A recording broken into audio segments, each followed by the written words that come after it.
രണ്ട് ആൺമക്കളാണ്. അപ്പൊ ദൈവം എനിക്കൊരു പെൺകുട്ടി തന്നില്ലല്ലോ എന്ന് അവരെപ്പോഴും ഇങ്ങനെ പറയാറുണ്ട്. അപ്പോൾ മാമിന് അങ്ങനെ എപ്പോഴെങ്കിലും തോന്നിയിട്ടുണ്ടോ? ഒരേ സമയത്ത് അങ്ങനൊന്നും ഓടി നടന്നൊന്നും ചെയ്യാനൊന്നുമുള്ള ഒരു പ്രായമല്ല. എന്നാലും പിന്നെ നമുക്കൊരു സന്തോഷം. ഒരു കാര്യം പറയാനുണ്ടെങ്കിൽ അത് ഈ വേണ്ടാത്ത സാഹിത്യമൊക്കെ കലർത്തി അതൊന്നും എനിക്കറിയില്ല. ഞാൻ ഉള്ള കാര്യം ഉള്ളതുപോലെ അങ്ങ് പറയും. ഒരുപാട് വയലൻസ് ഉള്ള സിനിമ ഞാൻ അങ്ങനെ പോകാറില്ല. കാരണം എനിക്കിപ്പോൾ ചെറുപ്പത്തിൽ അതൊക്കെ ഒരു ത്രില്ലായിരുന്നു.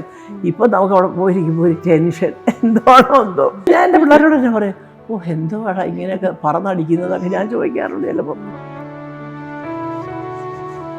ഞാനിങ്ങനെ വിചാരിക്കായിരുന്നു, അവളുടെ രാവകൾ കാണുമ്പോൾ സീമയുടെ ശബ്ദം അത് മാമിന്റെ ശബ്ദമാണെന്നുള്ളത്. ഒരുപാട് പേരോട് ഞാൻ പറഞ്ഞിട്ടുണ്ട് അവളുടെ രാവുകൾ എത്ര പ്രാവശ്യം കണ്ട. അപ്പം ഞാനാണെന്ന് അറിയാം, അതൊക്കെ നമ്മൾ 5-6 പ്രാവശ്യം കണ്ട പടമല്ലേ. ഞാനോ 6 പ്രാവശ്യം നീ കേട്ടത് എൻ്റെ ശബ്ദമെന്ന് പറഞ്ഞിട്ടുണ്ട്. സൂടനും പറയും, എവിടെ കൊണ്ട് നിർത്തിയാലും 4 കാലം നിൽക്കണം പിള്ളേരല്ലാതെ ബബ്ബ അടിച്ചോണ്ട് നിൽക്കരുതൊക്കെ. അദ്ദേഹം വലിയ നിർബന്ധമായിരുന്നു. ജോലിയൊക്കെ കളഞ്ഞ് വന്ന് ചാടിയിട്ട് ഇനി ഇത് രക്ഷപ്പെട്ടില്ല എന്ന് പറഞ്ഞാൽ പിന്നെ ജോലി അന്വേഷിച്ച് കണ്ടുപിടിക്കുമ്പോൾ അതൊരു വിഷമമായിട്ട് പറയരുത്. ഞാൻ താമസിക്കുന്ന ഏരിയയിൽ വെള്ളം വന്നെന്നിരിക്കട്ടെ, ഇവിടെ PMT ജംഗ്ഷനിൽ VM സുധീരൻ പോകുന്നുണ്ട് ബോട്ടിനകത്ത്. ഇപ്പോൾ അലങ്കൃത അംബാനി ഇന്റർനാഷണൽ സ്കൂളിൽ പഠിക്കുന്നു എന്നുള്ളതൊക്കെ വലിയൊരു വാർത്തയായിട്ട് വന്നിട്ടുണ്ട്. എന്തിനാണ് ഈ വലിയ വാർത്ത? എനിക്കത് മനസ്സിലായിട്ടില്ല ഇപ്പോഴും. 10-52 വർഷമായിട്ട് ഫീൽഡ് നിൽക്കുന്ന മല്ലിക സുകുമാരനെ ആർക്കറിയാം? സുകുമാരൻ എന്നുള്ള വാല് തന്നെ മതിയല്ലോ എനിക്ക്. ഇവരൊക്കെ കൊച്ചു പിള്ളേർ ഇപ്പോഴാണ് അറിയാൻ തുടങ്ങിയത്. പണ്ടറിയുമായിരുന്നോ പൃഥ്വിരാജിനെ ഇന്ദ്രത്തിനൊക്കെ? അറിയപ്പെടാൻ തുടങ്ങിയപ്പോൾ അടുത്തുകൂടാൻ ആൾക്കാരും കൂടി. രാജു നന്നായിട്ട് പാടിയിരുന്ന സ്കൂൾ വരെ, പിന്നെ പാട്ടങ്ങ് വിട്ടു. സുകുമാരൻ സാറ് പാടുമായിരുന്നു. സുകുമാരൻ സാർ പാടുമെന്ന് പറഞ്ഞാൽ ആരും വിശ്വസിക്കുന്നില്ല, പക്ഷെ പാടുമായിരുന്നു വീട്ടില്. സിനിമയ്ക്കകത്ത് ഒരു ലവ് സീനോ അല്ലെങ്കിൽ ഒരു പാട്ടോ അല്ല എനിക്കറിയാമായിട്ട് ചോദിക്കുക, ഈ ഭാര്യയും ഭർത്താവും ഇങ്ങനെ റോഡിൽ കൂടെ പാടിക്കൊണ്ട് നടക്കുമോ എന്നൊക്കെ ഇങ്ങനെയൊക്കെ നമ്മളിത് തന്നെ ചോദിക്കുമ്പോൾ. അപ്പോൾ ഞാൻ പറയും, അഭിനയിക്കാൻ മടിയുണ്ട്, അതങ്ങ് പറ. 2 ആൺകുട്ടികളാണ്, അവർ കല്യാണമൊക്കെ കഴിഞ്ഞ് അവരുടേതായ ഒരു വഴിക്ക് പോകും, വിട്ടേക്കണം അവരെ. കാരണം അവർക്കും അവരുടെ കുടുംബം നോക്കണ്ടേ. അപ്പം നിനക്കൊരു വിഷമം തോന്നാൻ പാടില്ല എന്നൊക്കെ പറഞ്ഞ് തന്നെയാണ് ഒരുപാട് പ്ലാനും പദ്ധതികളൊക്കെ എന്നോട് പറഞ്ഞിട്ടുള്ളതും ചെയ്തിട്ടുള്ളത്. 2 ആൺമക്കളുണ്ടെങ്കിൽ 2 പെൺകുട്ടികൾ വരും. നമ്മൾ കൊണ്ടു കൊടുത്താലും അവർ വിളിച്ചോണ്ട് വന്നാലും 2 പെൺകുട്ടികൾ വരും. ശ്രീമതി മല്ലിക സുകുമാരനാണ് ഇന്നത്തെ നമ്മുടെ അതിഥി. നമസ്കാരം മാം. നമസ്കാരം. കുറേ നാൾ കൊണ്ട് ഇങ്ങനെ പലരുടെ അതിഥി ആയിട്ടിരിക്കുന്നതാണ്. ഇപ്പം എന്താ വെച്ചാൽ കുറേ നാൾ കൊണ്ട് നിങ്ങൾ ചോദിക്കുന്നത്, സത്യം പറഞ്ഞാൽ നല്ല ഓട്ടമായിരുന്നു എനിക്ക്. നമ്മുടെ JJ ഹേയും ഗുരുവായൂർ അമ്പലനടയിലും ഒക്കെ എടുത്ത വിപിൻ ദാസിൻ്റെ സിനിമ, പിന്നെ എൻ്റെ സ്ഥിരം സീരിയൽ സുരഭി സൂസു, ഷൂട്ടിങ്ങിന്റെ തിരക്കിലാണ് ഇപ്പോൾ. അതെ, ഇതെല്ലാം നടക്കുക ഒരേ സമയത്ത്. അങ്ങനൊന്നും ഓടി നടന്നൊന്നും ചെയ്യാനൊന്നുമുള്ള ഒരു പ്രായമല്ല. എന്നാലും പിന്നെ നമുക്കൊരു സന്തോഷം ഇങ്ങനെ പോകുമ്പോഴും. പൃഥ്വിരാജ് പറഞ്ഞത് ഇങ്ങനെയാണ്, കുടുംബത്തിലെ ഏറ്റവും ചെറിയ ആളാണ്, എപ്പോഴും 16 കാര്യ പോലെ തന്നെ ഇരിക്കണമെന്നാണ് ഈ സപ്തതിയുടെ സമയത്ത് പൃഥ്വിരാജ് പറഞ്ഞത്. അത് നേരാ, അതവൻ്റെ ആഗ്രഹം പറഞ്ഞതേ ഉള്ളൂ. മാം, ഇപ്പൊ ഈ മല്ലികാ വസന്തം എന്ന ചടങ്ങില് മന്ത്രി P രാജീവ് മാമിനെ കുറിച്ച് പറഞ്ഞൊരു കാര്യമുണ്ട്. അതായത് എപ്പോഴും പുതുക്കി പണിയുകയും പരിണമിച്ചുകൊണ്ടിരിക്കുന്ന വ്യക്തിത്വമാണ് മല്ലിക സുകുമാരൻ എന്നാണ് മന്ത്രി പറഞ്ഞത്. അപ്പം എപ്പോഴും ഈ പുതുക്കി പണിയുന്ന, എപ്പോഴും അപ്ഡേറ്റ് ചെയ്യുന്ന ഈ ഒരു പ്രകൃതം, അത് എനിക്ക് പലപ്പോഴും തോന്നിയത് മാമിനെ കുറിച്ചുള്ള റിസർച്ചിന്റെ ഭാഗത്ത് എനിക്ക് തോന്നിയത് ആ ഒരു കുടുംബ പശ്ചാത്തലം. അതായത് കേരളത്തിലെ ഏറ്റവും അറിയപ്പെടുന്ന കൈനികര എന്ന ഫാമിലിയിൽ അക്കാഡമിക് ആയിട്ട് ബ്രില്യൻ്റ് ആയിട്ടുള്ള ആൾക്കാരാണ് മാമിന്റെ ഫാമിലിയിലെല്ലാം. അത് തന്നെയാണോ ഇതിൻ്റെ കാരണം? അല്ല, ഒരു എന്തൊക്കെ പറഞ്ഞാലും ഈ പറഞ്ഞ പോലെ ഒരാളിൻ്റെ വ്യക്തിത്വം അല്ലെ, ഒരാളിൻ്റെ എല്ലാം കൊണ്ടും പാരമ്പര്യമാകട്ടെ, തറവാടിത്തമാകട്ടെ, വ്യക്തിത്വം ഞാനെന്നല്ല, എടുക്കുമ്പോൾ നമ്മളൊരു നല്ല ഭാഷയിൽ 4 വാക്ക് സംസാരിച്ചാൽ ഉടനെ എല്ലാവരും ചോദിക്കുന്നത് ഈ മലയാളമൊക്കെ ഇങ്ങനെ കൈകാര്യം ചെയ്യാൻ എങ്ങനെ പഠിച്ചു എന്നൊക്കെയുള്ള കൊച്ചു കൊച്ചു ചോദ്യങ്ങൾ പലപ്പോഴും പലരും ചോദിക്കാറുണ്ട്. അതൊക്കെ കൂടെ ആലോചിച്ച് പറയുകയാണെങ്കിൽ തീർച്ചയായിട്ടും എൻ്റെ വല്യച്ഛന്മാരുടെ അച്ഛൻ്റെയൊക്കെ അനുഗ്രഹങ്ങൾ. പക്ഷേ ഇതെല്ലാം കൂടെ തികഞ്ഞ് കിട്ടിയിട്ടുള്ള ഒരാളുണ്ട്, എൻ്റെ എനിക്കൊരൊറ്റ സഹോദരനേ ഉള്ളൂ, ഡോക്ടർ ME പിള്ള, അമേരിക്കയിലാണ്. ചേട്ടൻ സത്യം പറഞ്ഞാൽ ഒരു എൻസൈക്ലോപീഡിയ എല്ലാം. അതായത് ചേട്ടൻ ഇന്നും അമേരിക്കയിൽ ഇംഗ്ലീഷിൽ സംസാരിച്ചാലും ഇവിടെ വന്ന് മലയാളത്തിൽ സംസാരിക്കുമ്പോഴും ചേട്ടൻ്റെ ലിറ്ററേച്ചർ അപ്ഡേറ്റ് ചെയ്തു പോകുന്ന ഞങ്ങളൊക്കെ ഒരുമാതിരി അന്തം വിട്ടിട്ടുണ്ട്. ഇപ്പോഴും കുമാരനാശാൻ്റെയും വള്ളത്തോളിൻ്റെയും വൈലോപ്പിള്ളിയുടെയൊക്കെ കവിതകളുടെ 2 വരിയൊക്കെ കോട്ട് ചെയ്തിട്ടാണ് അദ്ദേഹം സംസാരിക്കുന്നത്. അത്ര കണ്ട് ആ സന്ദർഭത്തിനനുസരിച്ചിട്ടുള്ള വരി ഏത് കവിതയിലാണെന്ന് പോലും കാണാപ്പാടാം. അപ്പോൾ അത് ഒരു പക്ഷേ അത്രേ ഒന്നും ഇല്ലെങ്കിലും ഉള്ള ഈ പറഞ്ഞതുപോലെ കുറച്ചൊക്കെ എല്ലാം ഒന്ന് അറിഞ്ഞിരിക്കണം. നമ്മൾ ഈ ലോകം തീരെ കാണാത്തൊരു വ്യക്തിയല്ല, എല്ലാം ചുറ്റുവട്ടത്ത് നടക്കുന്നതൊക്കെ അറിയണം എന്നൊരാഗ്രഹവും അതറിയാനുള്ള ഒരു ത്വരയും എന്നിട്ട് അതിനെ തുടർന്ന് നമുക്ക് എവിടെയെങ്കിലും എന്തെങ്കിലും പറയാനുണ്ടെങ്കിൽ അത് ഭയം കൂടാതെ പറയാം. ആരെയും വേദനിപ്പിക്കുന്നൊന്നും എനിക്കിഷ്ടമല്ല. പക്ഷേ എൻ്റെ ഒരു ക്യാരക്ടർ വെച്ച് നോക്കുമ്പോൾ ഒരു കാര്യം പറയാനുണ്ടെങ്കിൽ അത് ഈ വേണ്ടാത്ത സാഹിത്യമൊക്കെ കലർത്തി അതൊന്നും എനിക്കറിയില്ല. ഞാൻ ഉള്ള കാര്യം ഉള്ളതുപോലെ അങ്ങ് പറയും.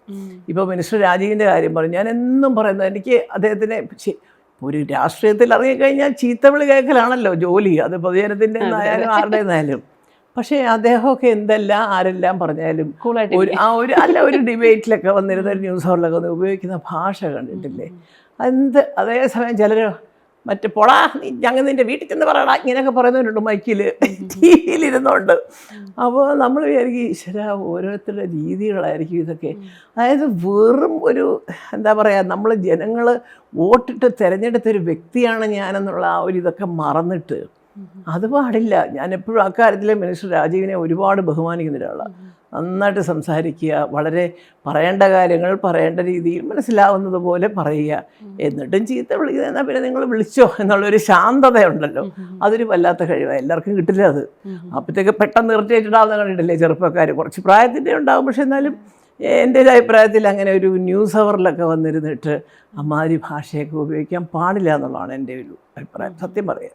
ഈ അപ്ഡേഷനെ കുറിച്ച് പറയുമ്പോൾ നമ്മളെല്ലാം, അതായത് ഇപ്പോൾ പൂർണിമയുടെ കാര്യം തന്നെ പറയുകയാണെങ്കിൽ ഏറ്റവും നല്ല സ്റ്റൈൽ സെൻസ് ഉള്ള ആളാണ് പൂർണിമ. ഇപ്പം മാമിനെ കാണുമ്പോൾ തന്നെ മാമിൻ്റെ സാരി, ആഭരണങ്ങൾ, അതുപോലെ തന്നെ ഹെയർ സ്റ്റൈല്. എൻ്റെ സാരി ഒന്നും പൂർണിമയുടെ അല്ല, തിരിച്ചാ പൂർണിമ പറയുന്നത്. അമ്മയുടെ വാർഡ്രോബ് തുറന്നാൽ ഞങ്ങൾക്കുള്ളതെല്ലാം എടുത്തുകൊണ്ട് പോകാം എന്ന് പറഞ്ഞ് എന്നെ കളിയാക്കാറുണ്ട്. കാരണം ഞാൻ അതിലൊന്നും അവരെ ബുദ്ധിമുട്ടിക്കില്ല. കാരണം പൂർണ്ണയ്ക്കൊക്കെ നല്ല പണിയാണ്. കാലത്തെ കുഞ്ഞുങ്ങളെ പഠിപ്പിച്ച് അയച്ച് രണ്ടുപേരും പഠിച്ചോളും, പഠിക്കാനൊക്കെ മിടുക്കരാ.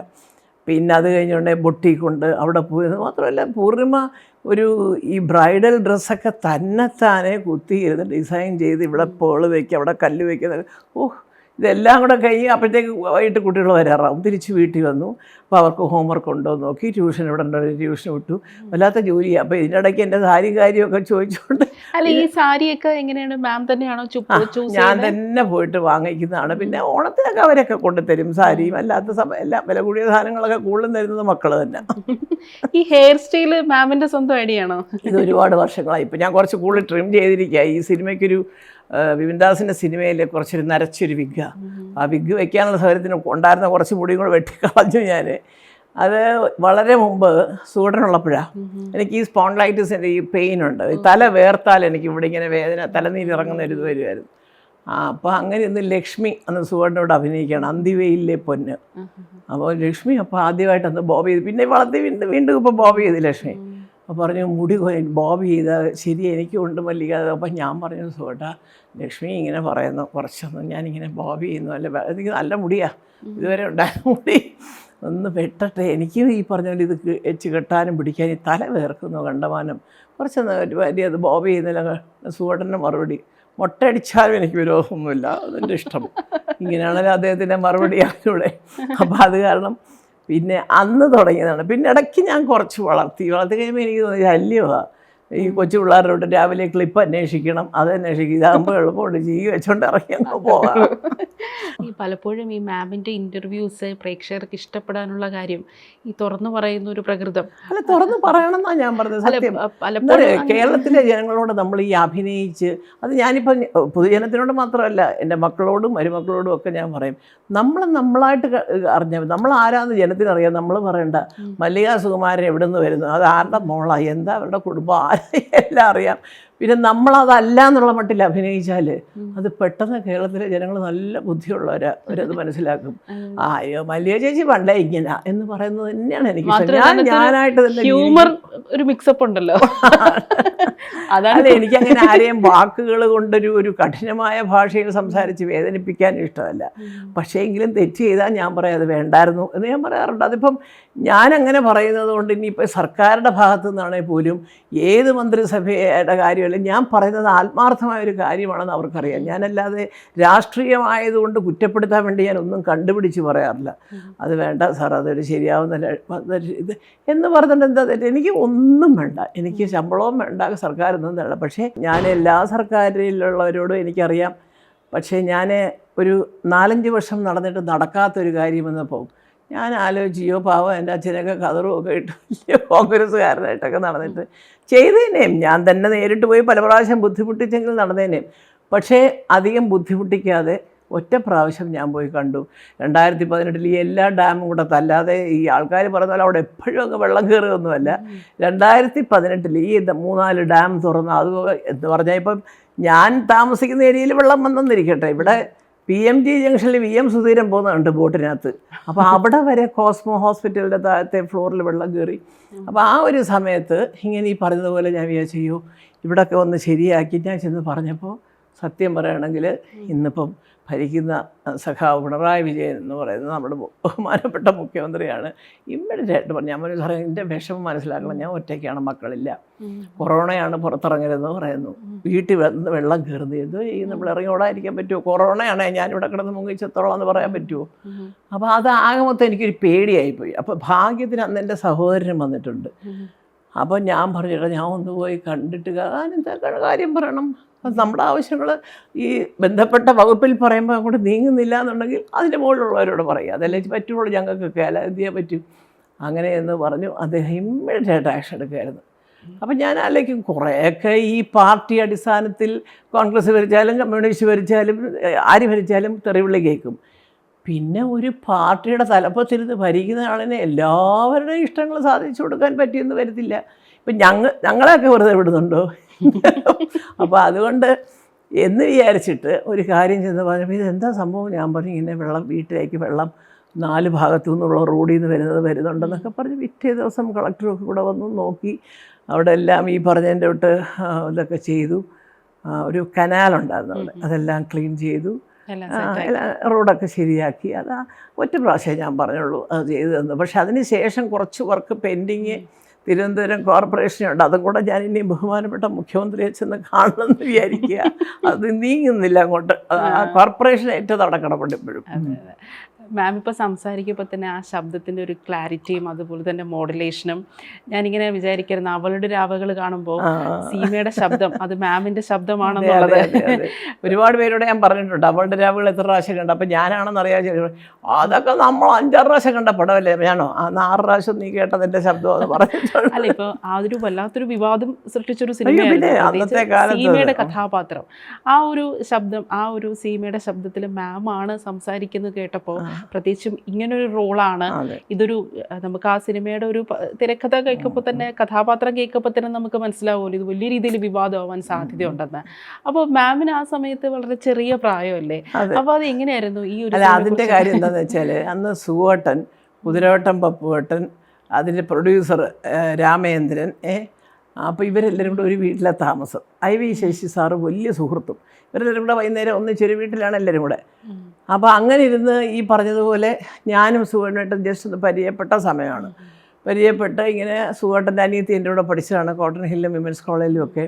അങ്ങനെയൊക്കെ പല കാര്യങ്ങളും എന്താണ് നിങ്ങൾ നാട്ടിൽ പോകാത്തതൊക്കെ ചോദിക്കുമ്പോൾ നമ്മൾ ഉള്ള കാര്യമൊക്കെ ഉള്ളതായിട്ട് തന്നെ പറഞ്ഞല്ലോ, പറ്റുന്നില്ല, സാഹചര്യങ്ങൾ അങ്ങനെയൊക്കെ ആയിപ്പോയി എന്നൊക്കെ പറഞ്ഞൊക്കെ ഇരിക്കുമ്പോഴാണ് ഈ പടം എടുക്കുന്നത്. അപ്പം എന്നെ വിളിച്ചിട്ട് പറഞ്ഞു ഞങ്ങൾ അപ്പോൾ കുതിരവട്ടം പോയിട്ടും സുഖമായിട്ടും കൂടെ ഒരു വീടിൻ്റെ മുകളിലത്തെ നില എടുത്തിരിക്കുക താമസിക്കാൻ.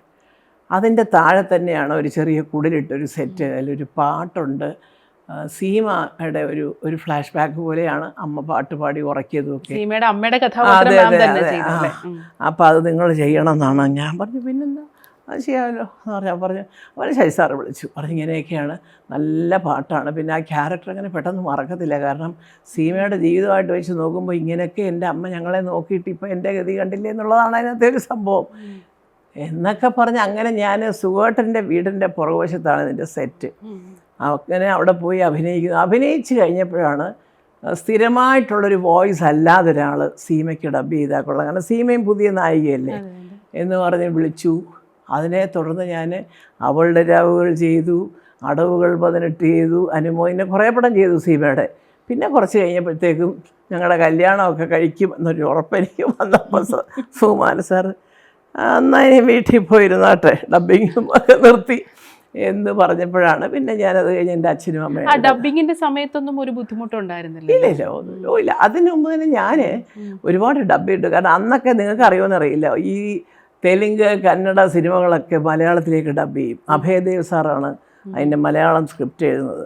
മിക്കവാറും നമ്മുടെ കൽപ്പന എന്ന് പറഞ്ഞ മറ്റേ കന്നഡത്തിലെ നായികയ്ക്ക്, തെലുങ്കിൽ പടത്തിലെ ശാരദയ്ക്ക്, ഇങ്ങനെ ഒരുപാട് പേർക്ക് ഞാൻ ഡബ് ചെയ്തിട്ടുണ്ട്. അന്നൊന്നും ഇപ്പോഴത്തെ ഡബ്ബിങ് ആർട്ടിസ്റ്റുകളൊന്നും അന്നില്ല. അത് ഞങ്ങളൊക്കെ ഉള്ളു. പിന്നെ കോട്ടയം ശാന്ത ചേച്ചി, ടി ആർ റോമൻ ചേച്ചി, ഇവരൊക്കെ തന്നെയാണ് ഡബ് ചെയ്യുന്നത്. അപ്പോൾ അങ്ങനെ ഞാൻ ഒത്തിരി പടങ്ങൾ ചെയ്തിട്ടുണ്ട്. അപ്പോൾ ആ ഒരു എങ്ങനെയാണ് ഡബ്ബിംഗ് എന്ന് പറഞ്ഞാൽ എന്താണെന്ന് നല്ലോണം പഠിച്ചിട്ട് തന്നെയാണ് ഞാൻ ഈ മലയാള പടങ്ങൾ ഡബ് ചെയ്യാൻ തുടങ്ങിയത്.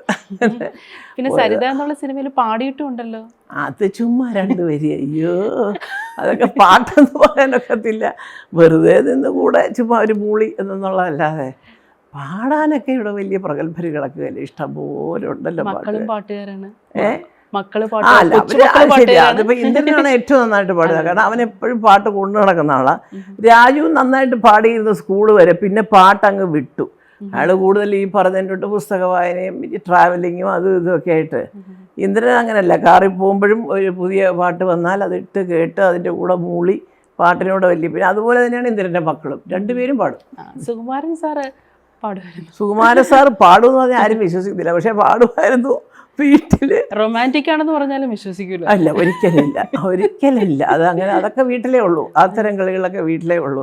അത് ഞാൻ അന്നാളെ പറഞ്ഞല്ലോ, ഒരു സിനിമയ്ക്കകത്ത് ഒരു ലവ് സീനോ അല്ലെങ്കിൽ ഒരു പാട്ട്, അല്ല എനിക്കറിയാമായിട്ട് ചോദിക്കുക, ഈ ഭാര്യയും ഭർത്താവും ഇങ്ങനെ റോഡിൽ കൂടെ പാടിക്കൊണ്ട് നടക്കുമോ എന്നൊക്കെ ഇങ്ങനെയൊക്കെ നമ്മുടെ തന്നെ ചോദിക്കുമോ. അപ്പോൾ ഞാൻ പറയും, അഭിനയിക്കാൻ മടിയുണ്ടേ അതങ്ങ് പറ, ഭാര്യയും ഭർത്താവും ചെയ്യുമോ എന്നൊക്കെ ചോദിക്കാതെ സുഖമായിട്ടൊക്കെ പറഞ്ഞിട്ടുണ്ട്. പുള്ളിക്ക് ഈ പ്രേമം പ്രകടിപ്പിക്കുന്നത് വലിയ. അതപ്പോഴും അതെ, വീട്ടിൽ നമ്മളെവിടെയെങ്കിലും പോകുമ്പോഴും ഇപ്പോഴത്തെ ഈ കൊച്ചു പിള്ളേർ കാണിക്കുന്ന ഈ ജാടകളൊന്നും അദ്ദേഹത്തിന് ഇഷ്ടമല്ല. അയ്യോ ഒന്നുമില്ല. അത് ആ ഒരു പഴയ മലബാർ കാർന്നവരെന്ന് ഞാൻ പറയും, ആ ഒരു സ്റ്റൈലാണ് എല്ലാം.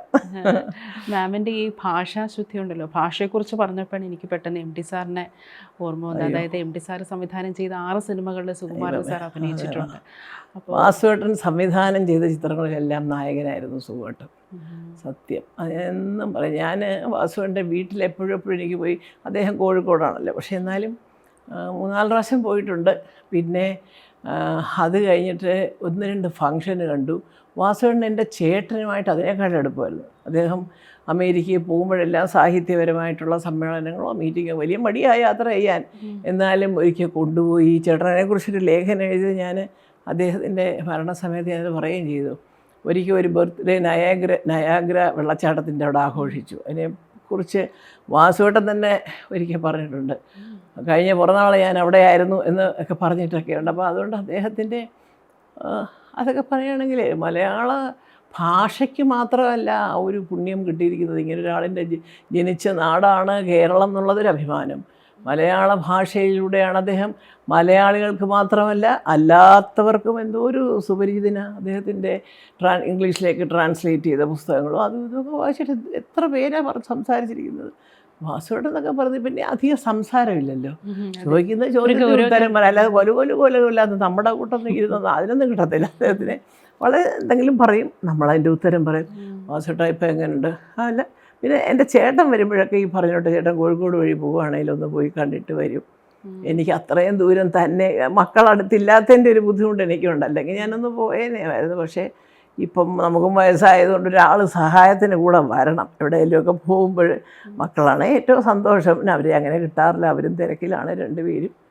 എന്നാലും വാസുവേട്ടൻ്റെ വിയോഗം എന്ന് പറയുന്നത് ഓരോ മലയാളിക്കും സ്വന്തം വീട്ടിലെ ഒരു എന്താ പറയുക, നമ്മൾ ഏതൊക്കെയോ രൂപത്തിൽ നമ്മൾ അദ്ദേഹത്തിനെ സങ്കല്പിച്ചിട്ടുണ്ടല്ലേ. ഭാഷയുടെ കാരണവരായിട്ട്, പിന്നെ ചലച്ചിത്ര ലോകത്ത് മാത്രമല്ലല്ലോ, സാഹിത്യ ലോകം എടുത്ത് വെച്ച് നോക്കൂ. മലയാളികളെ നിർബന്ധപൂർവ്വം വായനയിലേക്ക് തിരിച്ച് നമ്മുടെ സംസ്കാരവും ഭാഷയുടെ ശൈലിയും ഒക്കെ എന്താണെന്ന് നമ്മൾ കാണുന്നത് MTയുടെ ചിത്രങ്ങളിലൂടെ അല്ലേ. ഇന്നിപ്പോൾ അങ്ങനത്തെ നിർമാല്യം പോലൊരു സിനിമ ഇന്ന് ആരെങ്കിലും എടുക്കുമോ? വിളിച്ചപ്പോൾ ധൈര്യം കാണത്തില്ല. അതാണ് ഞാൻ പറഞ്ഞത്. അപ്പോൾ ധൈര്യപൂർവ്വം അങ്ങനെയുള്ള പടങ്ങൾ എടുത്ത് എത്രയോ പടങ്ങൾ, അധികം ആരും കാണാത്ത ഒരു സിനിമയുണ്ട്, വാരിക്കുഴി. അതും സുവർണ്ണ. അത് സുൽത്താൻ ബത്തേരി ഷൂട്ട് ചെയ്തത്. ഞാൻ എൻ്റെ കൂടെ ആ ഷൂട്ടിങ്ങിന് കൂടെ ഉണ്ടായിരുന്നു. എന്തൊരു കഥകളാണ് അതൊക്കെ. സത്യം പറഞ്ഞാൽ അങ്ങനെയൊക്കെ ചിന്തിച്ച് ഇപ്പം കഥയില്ലല്ലോ സിനിമയ്ക്ക് പ്രധാനം, ഇപ്പം ആരഭിനയിക്കുന്നു, ഇപ്പം സിറ്റുവേഷൻസ് ആണ്. അപ്പം നായകന് പറ്റിയ കുറച്ച് സീനുണ്ടാക്കുക, നായികയെ പ്രേമിക്കാൻ വേണ്ടി കുറച്ച് സീനുണ്ടാക്കുക, അച്ഛൻ അമ്മ എന്നൊക്കെ പറയുന്നത് ഈ പറയുന്ന പോലെ അവിടെ കൂടുതലും വയലൻസ് ആണ്. അതാണ് ശരിക്കും വയലൻസ്, ഒരുപാട് വയലൻസ് ഉള്ള സിനിമ ഞാൻ അങ്ങനെ പോകാറില്ല. കാരണം എനിക്കിപ്പോൾ ചെറുപ്പത്തിൽ അതൊക്കെ ഒരു ത്രില്ലായിരുന്നു. ഇപ്പോൾ നമുക്ക് അവിടെ പോയിരിക്കുമ്പോൾ ഒരു ടെൻഷൻ എന്തോ. അതുകൊണ്ട് ഞാൻ വെപ്രാളമൊക്കെ തോന്നി. ഞാൻ എൻ്റെ പിള്ളേരോട് ഞാൻ പറയും, എന്തോ ആടാ ഇങ്ങനെയൊക്കെ പറന്നടിക്കുന്നതൊക്കെ ഞാൻ ചോദിക്കാറുണ്ട് ചിലപ്പോൾ. അപ്പോൾ പിന്നെ അമ്മാതിരി പടങ്ങൾക്കൊക്കെ കാശ് കിട്ടുന്നുണ്ട്. അപ്പോൾ അവരുടെ പ്രൊഡ്യൂസർമാർക്ക് അതിനകത്തിലുള്ള ഒരു പ്രത്യേകതയോ ഇഷ്ടമോ തോന്നുന്നതിൽ അത്ഭുതപ്പെടാനൊന്നുമില്ല. ആരായാലും എവിടെ നിന്നൊക്കെ കുടുംബം വിറ്റ കാശ് വരെ കാണും, അത് തിരിച്ചു കിട്ടണം എന്നുള്ളൊരാഗ്രഹം സ്വാഭാവികമായിട്ടും മനുഷ്യനുണ്ടാവുമല്ലോ.